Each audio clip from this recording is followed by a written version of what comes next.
Danny, I don't know if I've ever asked you this question. What got you into becoming an activist, a real-life rebel? Well, for me, it was kind of a few things that were happening at the same time for me.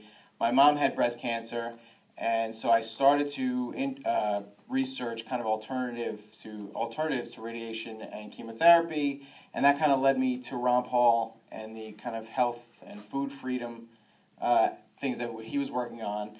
At the same time, and I had seen Freedom's Fascism when it first came out, and I think, was it like 98 or 97? It might have even been earlier. It was pretty, I had seen it, but it didn't really resonate with me at the time. At the same time, it was 2008, the collapse was happening, so I started to research economics, and that's what kind of led me to the Fed, and so it was like Ron Paul is here, and Ron Paul is here. It's like, what's going on? So then I started to research a lot more of the stuff. And of course, I watched, I spent 2 weeks just watching documentaries on YouTube. I think that's how a lot of activists get started, right? I didn't sleep for those 2 weeks.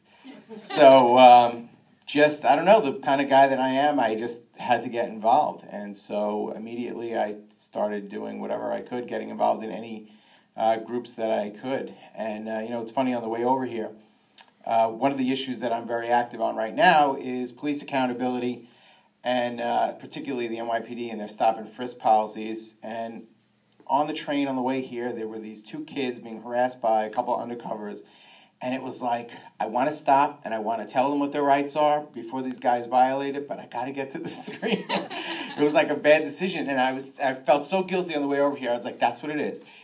If we're all just too busy to get involved in taking that time to help other people to understand their rights and understand these issues, that's how the system kind of perpetuates. It's kind of our, what's the word?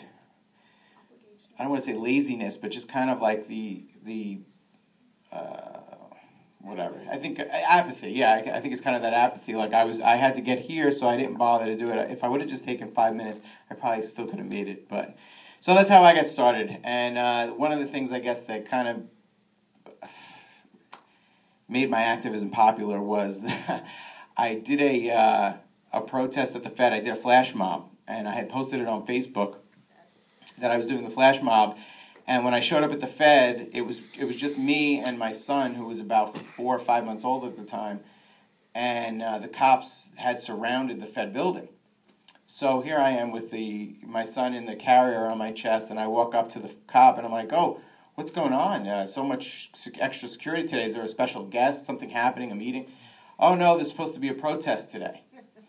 So they had literally like 40 cops every 10 feet surrounding the whole building. They were expecting a huge thing. I said, oh, well, I'm the protest you guys are waiting for.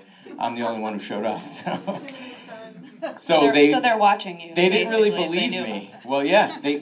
A month later, it came out the NYPD had started a social networking task force where they were monitoring Facebook and Twitter for protests and criminal activity.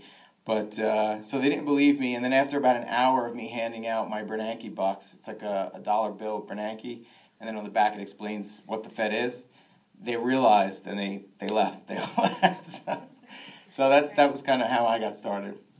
Great. Well, I'm